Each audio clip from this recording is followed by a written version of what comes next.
Hey everybody, Yogi Philosopher here, and today I'm very happy to be able to share with you a presentation on psychedelics, reincarnation, and feminine spirituality with Nietzsche and the Presocratics. Now, this is a lecture that I originally gave to the Nietzsche Society in 2024, and perhaps the main reason why I'm so happy to finally be able to share it with you is that it quickly discusses some of what are the most interesting and consequential topics of my new book, Psychedelic Immortality, namely topics like how does reincarnation work? How do psychedelics facilitate instances of past life recollection? And why not only should our educational institutions utilize psychedelics, but also why we should resituate education within the context of reincarnation and feminine spirituality. And so, at the very least, I hope you find this interesting. And if you do, please like and subscribe, and feel free to check out the description below for links to my books and my other social media stuff.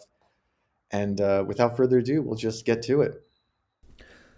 Although Lou Salome reported that intoxication was a central inspiration to Nietzsche's life and philosophy, this side of Nietzsche has been neglected, presumably because of the philosophical stigma surrounding drug use, which Osiris Sinaway Gonzalez Romero describes as follows.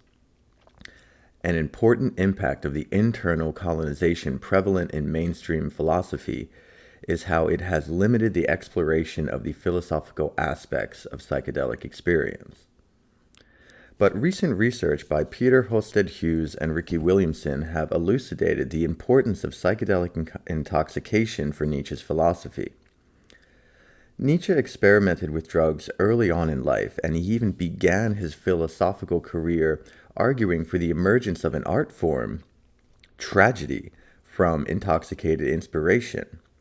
But it was Nietzsche's ill health that made his drug use integral to his philosophy insofar as it led him to take even potentially dangerous doses of various drugs, some of which resulted in psychedelic experiences.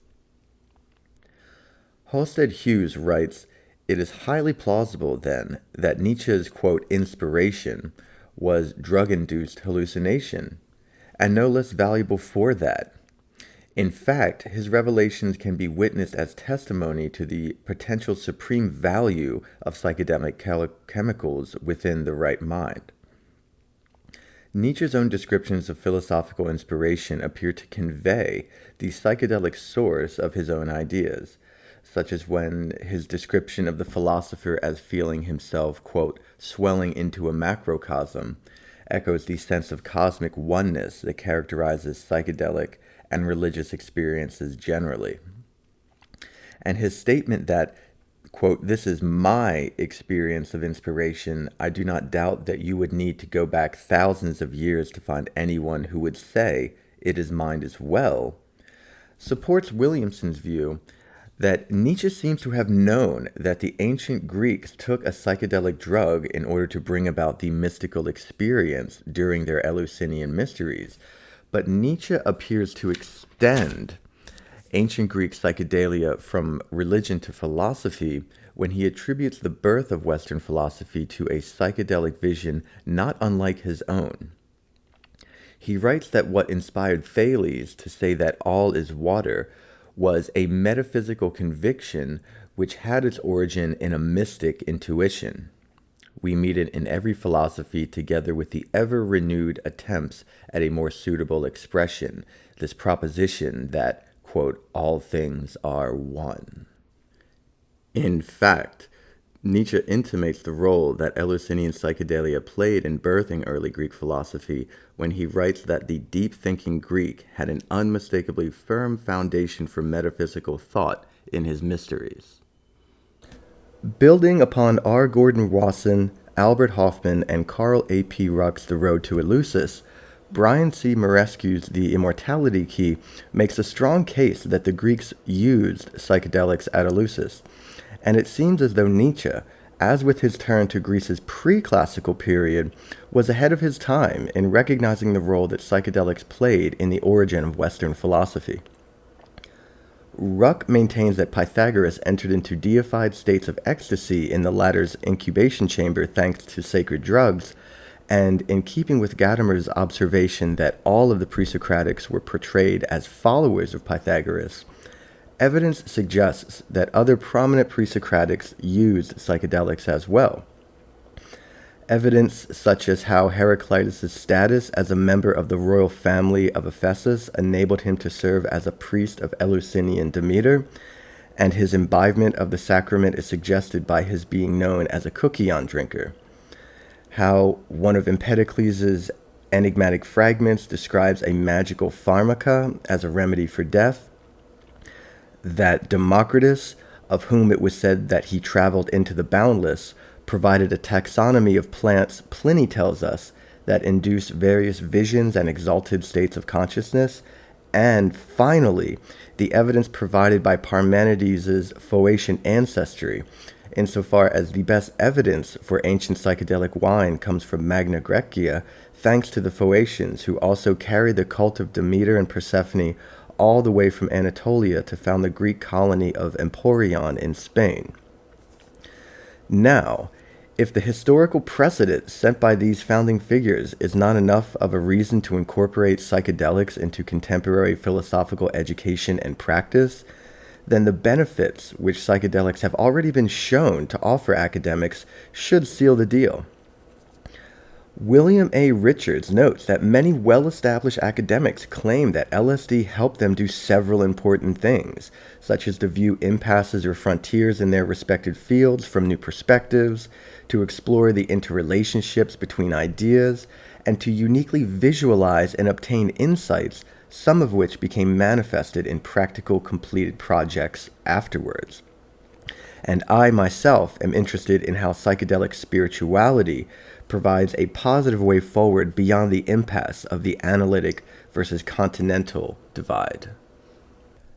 In addition to the psychedelic renaissance that is currently unfolding, there is another renaissance that is taking place, one that pertains to an idea that was integral to both Nietzsche's life and work and to Greek philosophy. Some have described the growing popularity of the spiritual but not religious movement as the most important religious development of our time, in part because 20% of all Americans now identify as SBNR, and this trend will only surge in the years to come. And part of the spiritual awakening consists of the growing popularity of reincarnation. For at least several decades now, researchers have recognized both that the empirical evidence for reincarnation is overwhelming and that psychedelics can invoke past life recollections. But to my knowledge, we still do not have explanations for either of these phenomena.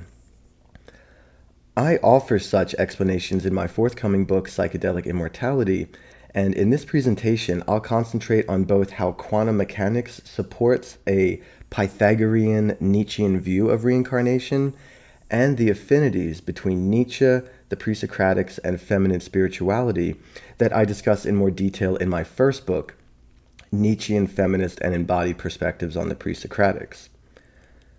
Although reading Nietzsche's Eternal Return in terms of reincarnation is nothing new, this reading's paradigm-changing implications have not been sufficiently explored due, in large part, to the West's institutional marginalization of reincarnation as well as the paucity of Nietzsche's explicit writings on the eternal return and/or reincarnation.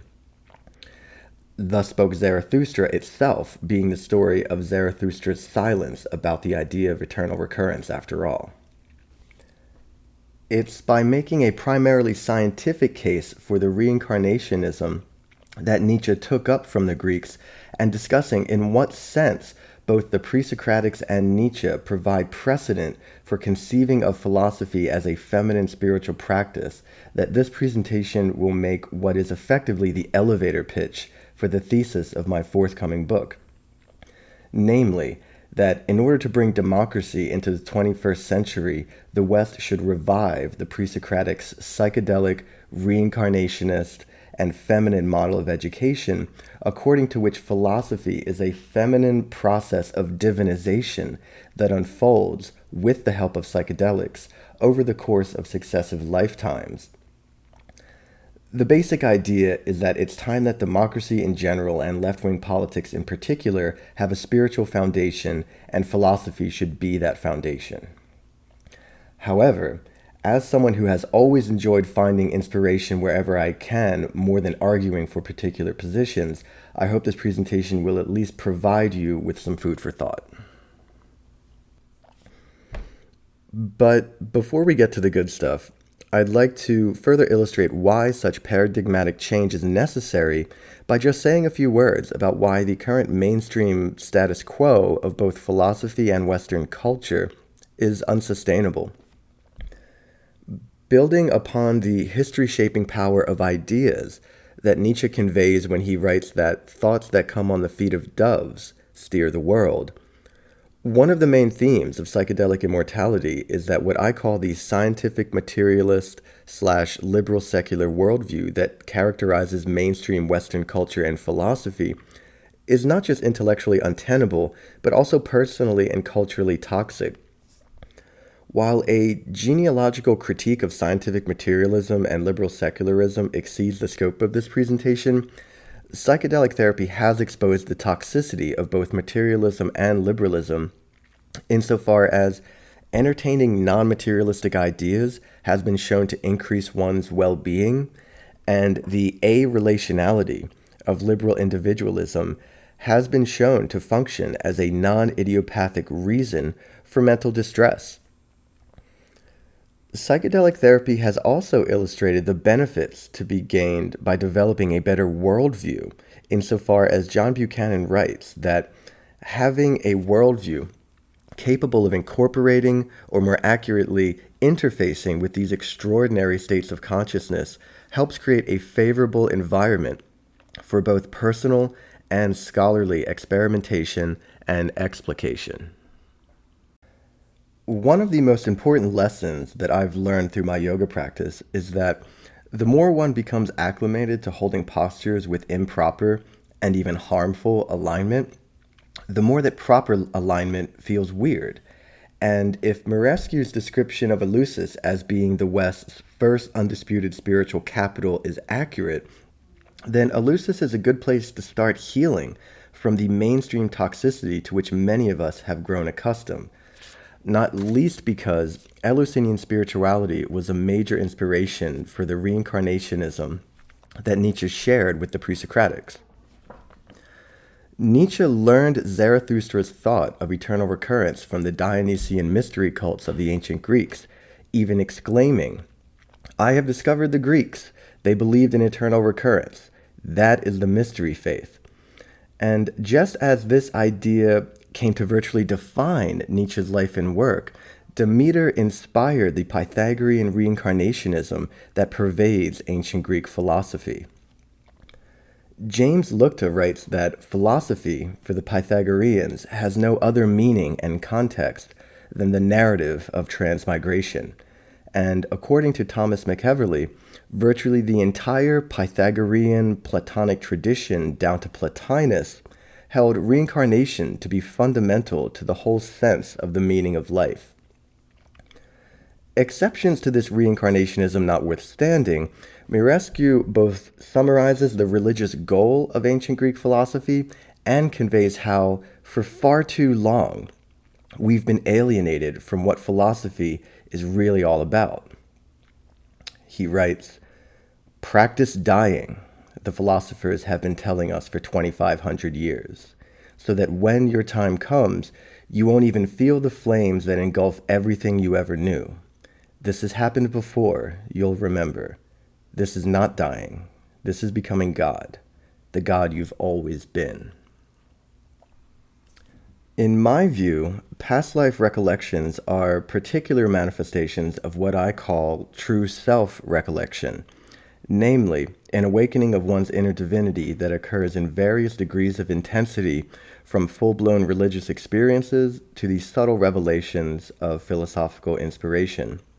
And we'll begin to see how psychedelics facilitate philosophical divinization and past life recollection by discussing how quantum mechanics supports a Pythagorean Nietzschean account of reincarnation. Some Pythagoreans held that After death, the soul transmits a vibrational pattern to the new body. And if it's plausible to assume that such Pythagorean patterns were not only musical, but also mathematical, then this view of reincarnation resonates with Nietzsche's musical mathematical view of the soul. He equates the soul with music when he describes Zarathustra's soul as being the song of a lover, and in a lecture on the Pythagoreans, Nietzsche suggests that sounds, and hence music, may be reduced to definite numerical relations. The idea that reincarnation occurs via musical or mathematical patterns is supported by how some researchers have described the mathematical substructures of the quantum mechanical wave function as being sentient beings. And Graham Smetham clarifies how these mathematical patterns or substructures can be thought of as being sentient beings when he writes that the fact that it requires an interaction with consciousness to produce, quote, matter-like experiences indicates that the mathematical quantum wave function and consciousness must share a common nature. That is, the wave function is a mathematical structure of consciousness, and the selves that are reincarnated are not particular empirical egos, but general selves whose journey of reincarnation does not occur within a physical universe, but rather as our universe's continual evolution. In order to get a better sense of how the continual flow of these selves constitutes both reincarnation and everyday life, we'll now expand upon Pierre Klosowski's view that Nietzsche's migraines arose as a result of the latter's brain trying to suppress unconscious somatic forces. Klosowski writes, his own physical self was attacking in order to defend itself against dissolution. But what was being threatened with dissolution? Nietzsche's own brain. The idea that the brain is an experiential reducing valve is an old one in the psychedelic community. And the way that the brain filters experience so as to defend the ego against dissolution has been elucidated by the correlation of the ego with the brain's default mode network, the DMN, which is a critically and centrally located hub of brain activity that links parts of the cerebral cortex to deeper and older structures involved in memory and emotion. As the neural correlate of repression, the DMN prevents the chthonic levels of the psyche from becoming conscious by exerting an inhibitory influence on deeper brain structures. But psychedelics lessen this repression by reducing the DMN's blood supply and disorganizing brain activity so that an older system reemerges in which the whole brain is able to communicate. Now, with respect to how psychedelics facilitate divinization and past life recollection, the important thing to keep in mind is that the experience which the DMN filters arises not only from unconscious or somatic forces, but from general fields of consciousness as well. One of the major reasons why so many people have difficulty even entertaining the idea of reincarnation is that they assume that the brain produces consciousness. But this idea is seriously called into question by several facts, such as the near-death experience studies, which show that consciousness, with memories and occasional perception, can be experienced during a period when the brain shows no measurable activity. The phenomenon of neuroplasticity, which shows how the mind is capable of changing the anatomy and function of the brain, and hence is not a mere epiphenomenon of brain activity. And especially the condition of hydrocephalus, which has shown that people can live healthy and intelligent lives with virtually no brains. A more plausible idea is that the brain does not produce consciousness. Instead, it receives and responds to those pre-existing fields of consciousness that serve its own practical needs. And Pim van Lommel maintains that the brain and the body function as a relay station receiving part of the overall consciousness of the quantum wave function. In contrast to the potential generality of the forms of consciousness that compose the quantum wave function structures, These fields of consciousness exhibit the real generality of Rupert Sheldrake's morphic fields and or C.S. Peirce's conception of natural laws as cosmic habits. And, like the quantum wave function substructures, Peirce enables us to classify such fields as sentient beings because his categorization of natural laws as symbols means that each law or field shares the living and unified feeling of a person.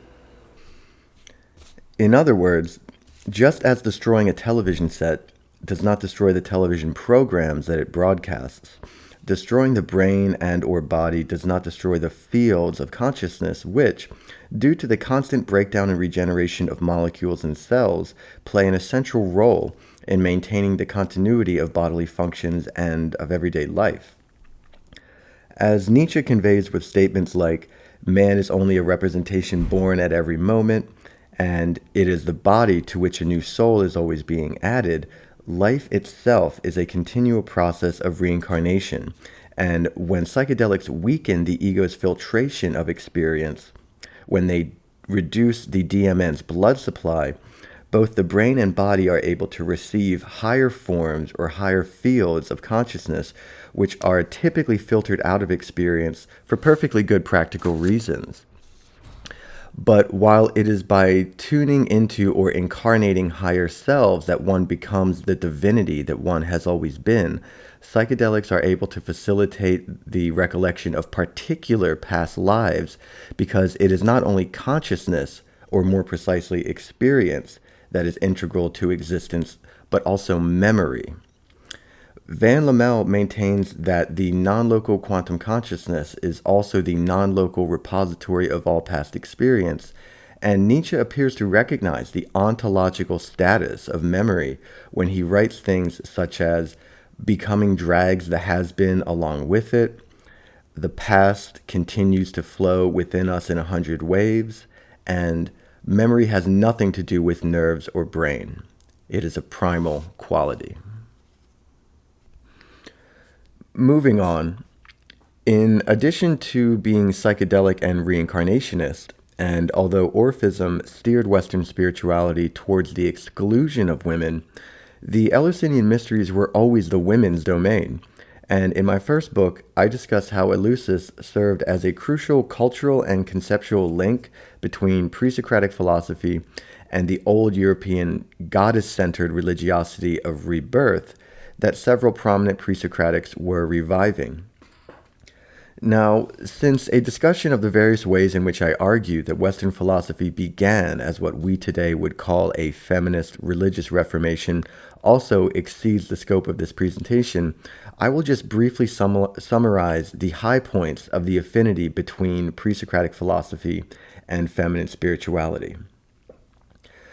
Pherecydes, a theological forerunner to pre-Socratic philosophy, reformed Hesiod by emphasizing what we today would call the romantic love between Zos, his own version of Zeus, and the goddess Chthoni, and he even portrayed the former as creating the world through feminine crafts, such as weaving.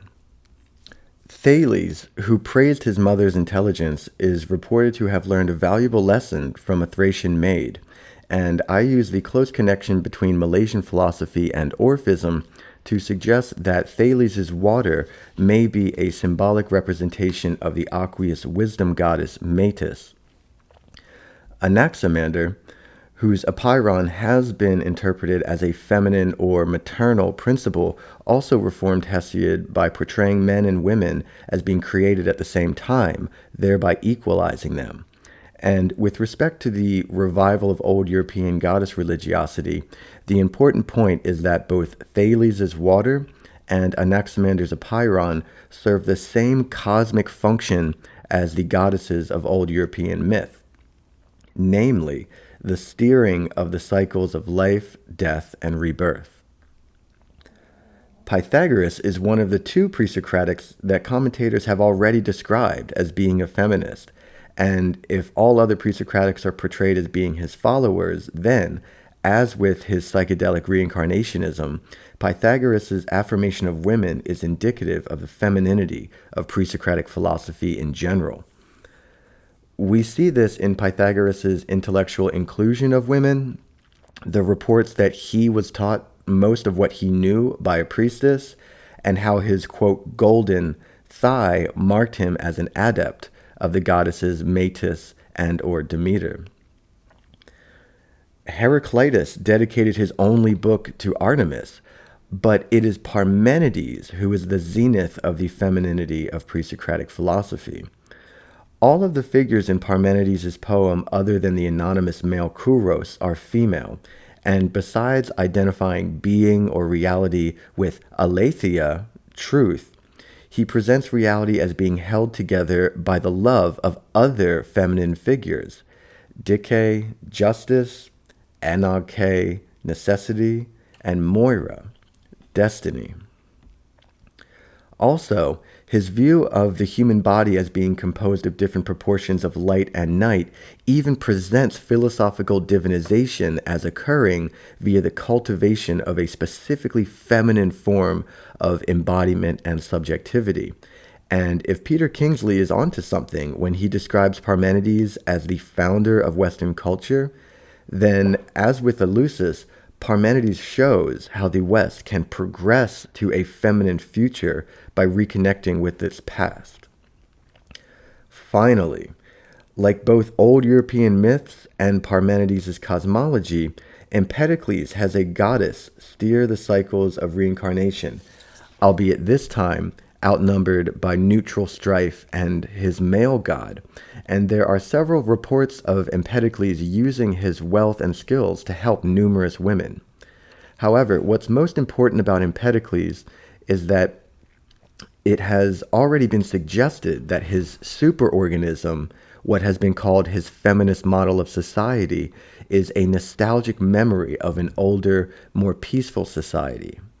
That Empedocles was, as I argue for pre-Socratic philosophy generally, reviving an older, more feminine lifestyle and or spirituality. Now, as The Birth of Tragedy's silence concerning Sappho as a lyric precursor to ancient Greek tragedy indicates, Nietzsche's perspective on antiquity exhibited the androcentrism that was typical of his time. But there is still a sense in which, as with his recognition of ancient Greek psychedelia, he was ahead of his time in intimating the femininity of pre-Socratic philosophy. In The Philosopher's Book that Nietzsche intended to be a sequel to The Birth of Tragedy, he planned to present an intellectual mythology of the pre-Socratics as models for his vision of the artistic and legislative philosopher of the future, and in keeping with his view that one can learn true philosophy, as he himself did, from Athenian tragedy, this text would have presented Western philosophy as being born from the same spirit of music as Greek tragedy.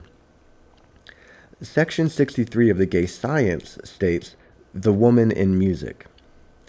Why do warm and rainy winds also bring on a musical mood and the inventive pleasure of melody? Are they not the same winds that fill the churches and give women thoughts of love?" And so, insofar as this passage presents the creative mood of the spirit of music as being feminine, Nietzsche intimates the femininity of pre-Socratic philosophy by conceiving of it as being born from a feminine spirit. Furthermore, although it's extremely doubtful that Nietzsche would describe his work as feminizing philosophy, recent scholarship has revealed the feminine spirit of Nietzsche's own work. Sigrid Thorsgeirsgottir maintains that Nietzsche feminizes philosophy by orienting it towards the body and the earth. And Matt Messerschmidt writes that the philosophy of the future, as a higher form of thought belonging to a higher human being, will be, on Nietzsche's own terms, a more feminine form of thought. When read in light of Nicholas E. Lowe's observation that Nietzsche's writing practice aims at the deification of the subject, the femininity of Nietzsche's philosophy helps explain why, in 1915, the Indian magazine Prabhuda Bharata stated that goddess worship, specifically the worship of Shakti, qua force, is the quintessence of Nietzscheism, And the significance of India's interpretation here is evident in how, of all the world's religions, Hinduism has the most elaborate living goddess traditions. It's in this way that, as with the Presocratics in general and Father Parmenides in particular, Nietzsche provides precedent not only for the idea that philosophy is feminine, but that it is divinely feminine. And in my view, now is the time to use both reincarnation and psychedelics to give philosophy and or feminine spirituality a paradigm-shifting advantage over patriarchal religions that merely promise afterlives and report religious experiences. So, as I mentioned above, I propose that reviving the Presocratics psychedelic, reincarnationist, feminine educational model is vital for bringing democracy into the 21st century. And now, I'll just begin to wrap things up by mentioning two reasons for this thesis. The first reason pertains to the future of our educational institutions. In an inaugural address, a newly installed president of a prestigious university said, referring to the students, that, quote, "We must not forget that we are charged with producing the human capital needed to serve our economic region." And Joseph Grange puts things mildly when he notes that these are chilling words insofar as they expose how our educational institutions' interest in supporting the personal growth of their students runs up against the wall of conformity required by business-oriented structures. It's difficult for me not to see the uncertain future that philosophy and the humanities face in an increasingly and reductively economic approach to higher education as being symptomatic of the nihilism of a mainstream paradigm that assumes death to be an unquestionable certainty and hence offers people little to no incentive to live for anything other than themselves. In contrast, it's by doing justice to the divinity of the love of learning that the pre-Socratic educational model will nurture the cultural foundations of democracy. The second reason pertains to the science versus religion schism that continues to undermine democracy by preventing us from operating with just a basic set of shared facts from which to make collective decisions. It's also difficult for me to think of any other way of healing this societal schizophrenia or half-heartedness other than by putting reincarnation on the map, both academically and culturally, because as a fact, the religious significance and scientific plausibility of which can create what B. Alan Wallace called a uniform ontological stance with which to evaluate truth claims from all religions and branches of science. Reincarnation is a truth that is uniquely suited to repair our species' relationship with truth itself. Or, should I say, with truth herself, because the truth of which I speak is not that of bare facts, but rather Nietzsche's notion of truth as woman, which is the positive and inverted image of his notion of the death of God. Deborah B. Berghofen writes, "God the Father, the fraternal order, the paternal order, all these strategies of undoing otherness are undone under the assumption of truth as woman." And Lewis Call specifies that for Nietzsche, woman is a vibrant, living thing, a delightfully contradictory non-truth.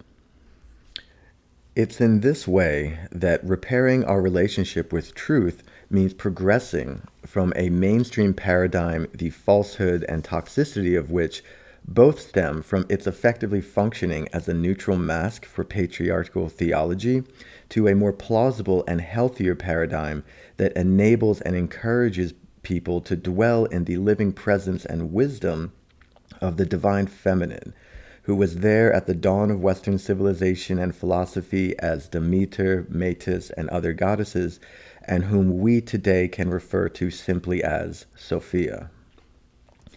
In conclusion, Nietzsche's description of his own work as splitting the history of humanity into two parts is not so much a sign of his megalomania than it is a reminder that philosophy began with and has always been about big ideas and paradigm changes.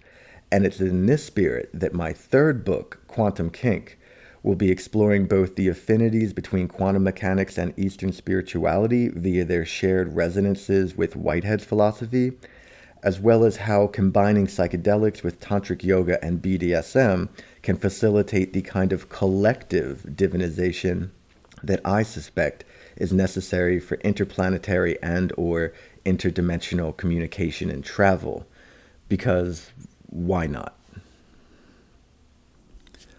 All right. Thank you so much for watching. I hope you found this interesting, and I'd love to hear what you all have to say, so please feel free to leave any comments that you have below. And if you'd like to learn more about anything I spoke about today, feel free to check out any of my other videos or subscribe for future videos, or feel free to check out my books. You can find links to my books in the description, as well as links to my other social media stuff. So yeah, just feel free to do whatever you'd like, and have a great day.